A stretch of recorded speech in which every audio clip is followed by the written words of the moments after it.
Hey, what's up, y'all? Y'all know my slogan. I don't know it all, but I know what I've been through.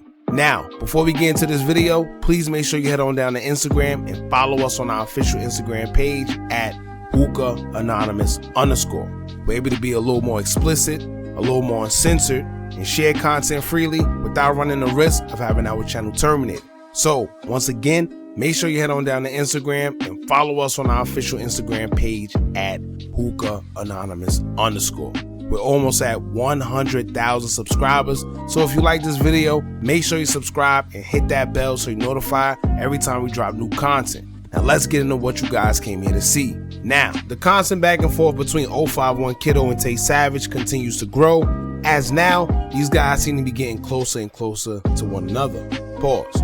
To the point at some point in time, these two guys are going to finally reach each other, and whatever happens after that shall happen. Now, we know them for throwing subliminals at each other back and forth on social media, but things went a step further as Tay Savage would appear at the same hotel as 051 Kiddo after Kiddo would drop his location via Instagram story.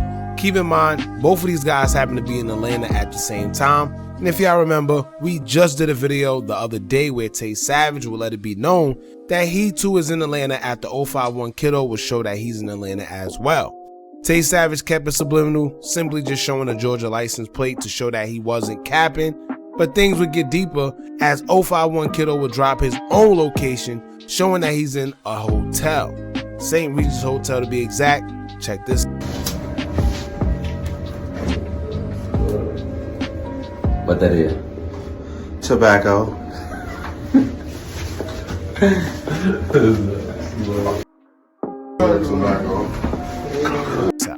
Now I get it, maybe 051 Kiddo really don't care and he's really on that type of timing, or he think that nobody's stupid enough to come in that public place and do something where there's cameras everywhere. And I would normally agree with that, but after seeing what happened with FBG Duck in the Gold Coast, I think everyone has realized that some people will go any lengths to get you if they really want you bad enough.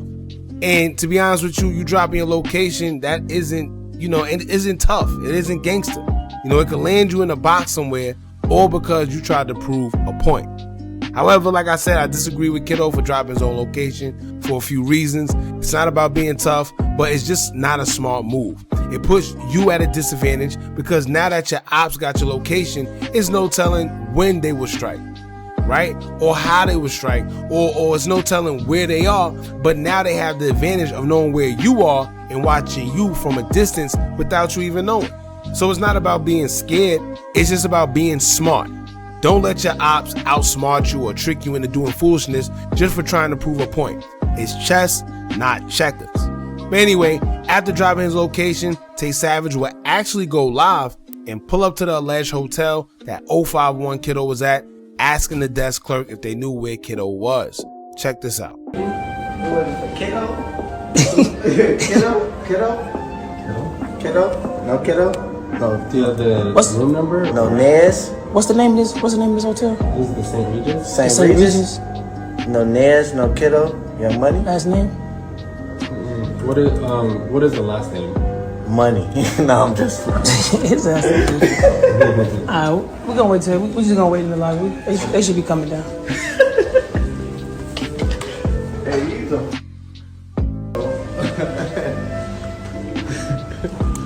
This is nice. They got the. Now, number one, what happened to everyone pushing peace?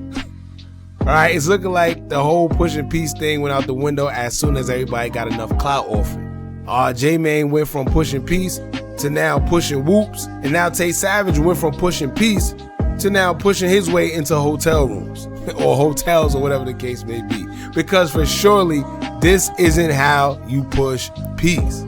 But anyway, number two, the first thing I thought about is if you really wanted to do something to Kiddo or anybody, why would you be on live? Some people may say, well, Hookah, maybe he was just doing it to show Kiddo that he could really get on him if he really was, because it's that easy. But guess what? Now, what if he just so happened to really run into Kiddo? Then what? What was going to happen next? What would y'all do being that he was on live? Next thing you know, something go down on live and someone either gets hurt or arrested or both. Then what? And I'm kind of surprised at Tay Savage because I held him to a different, more higher regard. He don't strike me as someone that will pull these type of social media games, but I guess he just felt like trolling on the internet for whatever reason. But all you doing is leaving a trail and a trace, and we should know by now that them people stay on social media, stay on Instagram lives, stay on YouTube lives, and watching whether you believe they are or not. But personally, I thought someone, something like that was beneath Tay, but he don't strike me as that type of internet dude to play those games, but he did, so I guess I was wrong. But moving on. After trolling Kiddo, of course Kiddo would see the video and have some interesting words of his own pertaining to the situation. And of course, Kiddo responded the only way that Kiddo knows how, which is straight disrespectful. Now Kiddo would take to his Instagram story in the first slide to say, quote, "Stop trolling on the internet like you looking for me, dude. Y'all do all this capping on the internet. If you was on something, why would you pull up with a camera out? Police, N-word. I told y'all that N-word was a rat. You know exactly where to meet me at, B-word boy." And he put his location on pretty much to the trenches. So, like I stated earlier, he does have a point about, if he really wanted to do something, he wouldn't pull up to the location with his camera out, especially on live out of all places.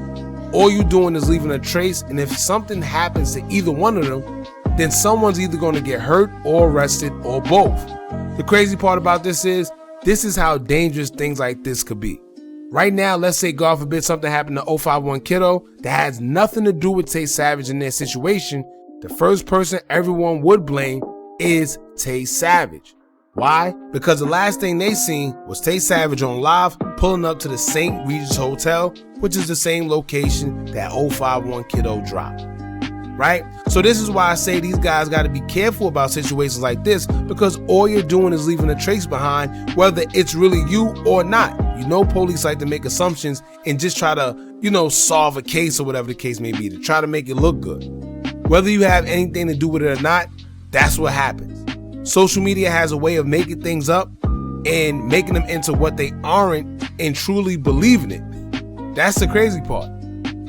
So in the next slide, Kiddo had more to say, as he would say, quote, "Them trenches and this internet-ish a big difference from each other.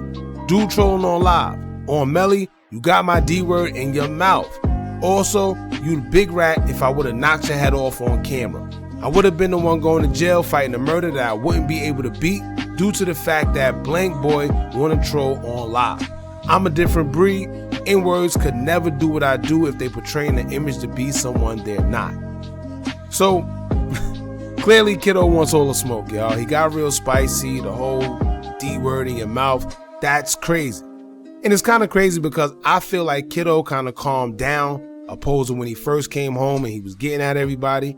If you pay attention now, he's chilling. He's a little more laid back. He's riding in Maybachs. He's traveling to different states and cities or whatever. His drip getting better. He flashing money. So it seemed like he in a good space, and trying to get his money. And honestly, Tay Savage also looked like he on the up and up too. So I don't know why any of this beef and stuff is on either one of their minds. If they both doing their thing, the beef and stuff is old.